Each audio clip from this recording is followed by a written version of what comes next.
Bismillahirrahmanirrahim. Cara perang oleh Sun Tzu. Bab 6. Titik lemah dan titik kuat.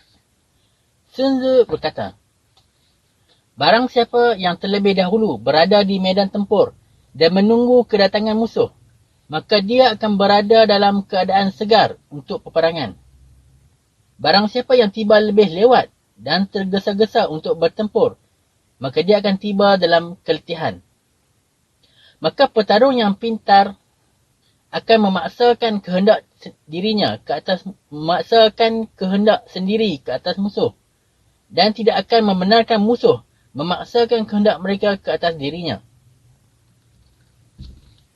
Dengan kawalan sebegini, dia dapat mengumpan pihak musuh untuk bergerak mengikut telunjuknya, atau dengan melakukan kemusnahan dan menyerang titik penting pihak lawan. Dia membuatkan musuh begitu mustahil untuk menghampirinya. Maka ketika musuh sedang berehat, dia akan mengganggu. Jika musuh mempunyai bekalan makanan, dia akan menyebabkan mereka semua kebuluran. Ketika musuh merancang untuk membina kem, maka dia akan memaksa mereka semua untuk berganjak. Seranglah pada tempat musuh dijangka muncul, dan muncullah pada tempat musuh tidak menjangka kehadiranmu. Seorang askar akan mampu bergerak beribu-ribu li jauhnya jika dia melintasi wilayah yang tidak dikuasai musuh. Kau pasti akan memperoleh kemenangan jika menyerang pada tempat yang tidak dapat dipertahankan. Kau pasti akan berjaya memastikan keselamatan pertahananmu sendiri jika engkau berada dalam posisi yang tidak dapat diserang. Maka seorang panglima yang handal dalam serangan akan menyebabkan lawannya tidak tahu apa yang perlu dipertahankan. Dan mereka yang handal dalam pertahanan pula menyebabkan lawannya tidak tahu apa yang perlu diserang. Wahai Dewa Seni Kepatasan dan Kerahsiaan, maka daripada kamulah kami mengenal cara untuk menjadi ghaib. Daripada kamulah kami mengenal cara untuk menjadi senyap tanpa didengar. Maka takdir musuh itu akan berada di dalam genggaman kami. Engkau akan marah dan tidak mampu dilawan jika engkau menyerang titik lemah mereka. Engkau pasti akan tenteram tanpa dikejar musuh jika engkau bergerak lebih pantas daripada musuhmu. Jika kita ingin berperang, maka pihak musuh akan terpaksa menurut, walaupun mereka berselindung di sebalik benteng atau parit pertahanan yang paling dalam. Apa yang perlu kita lakukan ialah dengan menyerang tempat lain untuk memaksa mereka semua meluru keluar.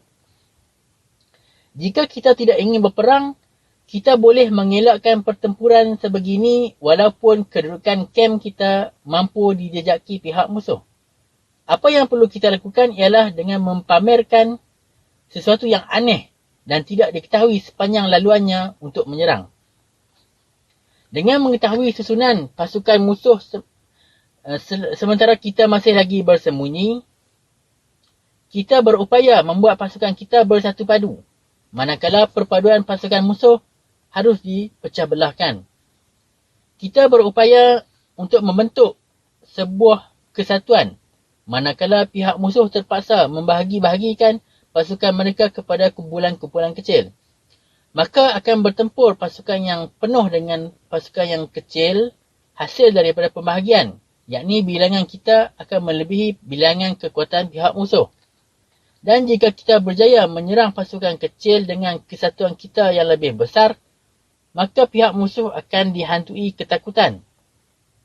Titik serangan kita tidak harus diketahui pihak musuh, dan oleh kerana pihak musuh perlu berjaga-jaga akan kebarangkalian serangan dari pelbagai arah, dan mereka membahagi-bahagikan pasukan mereka untuk tujuan itu, maka jumlah tentera musuh yang bakal ditentang akan menjadi lebih kecil. Maka ketika pasukan musuh memperkuatkan barisan hadapan pasukannya, dia juga akan melemahkan pertahanan di bahagian belakang.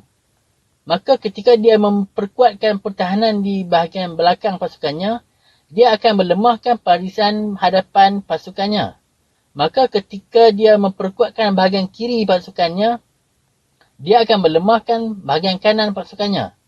Maka ketika dia memperkuatkan bahagian kanan pasukannya, dia akan melemahkan bahagian kiri pasukannya. Jika dia memperkuatkan semua tempat, maka semua tempat itulah juga dia akan menjadi lemah.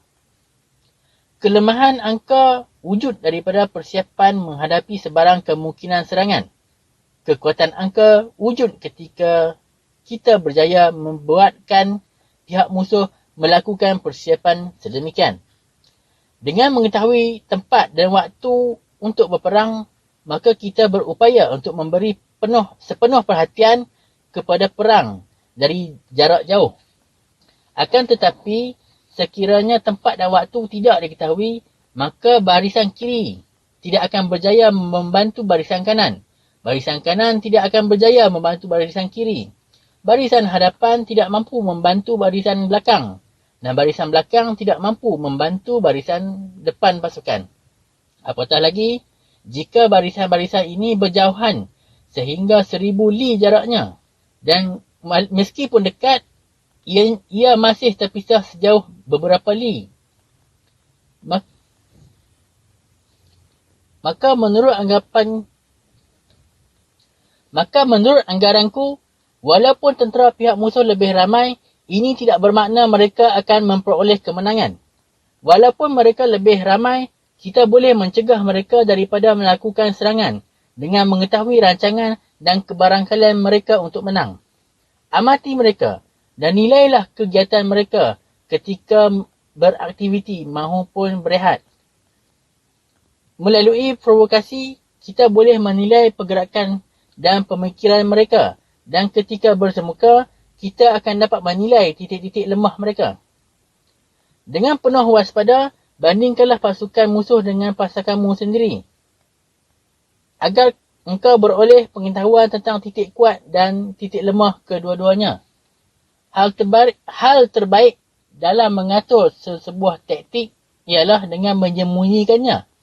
Sembunyikan cara engkau mengatur pasukan, maka engkau akan terselamat daripada intipan mata-mata dengan menggunakan akal yang bijaksana. Mereka tidak mengetahui bahawa kemenangan boleh diperoleh daripada taktik pihak musuh itu sendiri. Semua orang mampu melihat kejayaanku menakluk, tetapi mereka tidak mampu mencerap taktik yang melahirkan kemenangan itu. Jangan engkau ulang taktik serupa di setiap pertempuran yang telah memenangkan kau. Tetapi aturlah perlawanan mengikut keadaan dan situasi tertentu. Taktik ketenteraan adalah ibarat air. Maka alam mengajar bahawa air mengalir dari tempat yang tinggi menuju ke tempat yang rendah di hilirnya. Maka dalam peperangan, jauhi apa yang kuat dan seranglah apa yang lemah. Sebagaimana lumrah air, ia mengambil bentuk sebagaimana tanah tempat ia mengalir. Maka seorang tentera harus merancang kemenangannya berdasarkan keadaan musuh yang ditempurnya. Maka sebagaimana air yang tidak tetap bentuknya, begitulah juga sebuah peperangan yang tidak tetap bentuknya juga.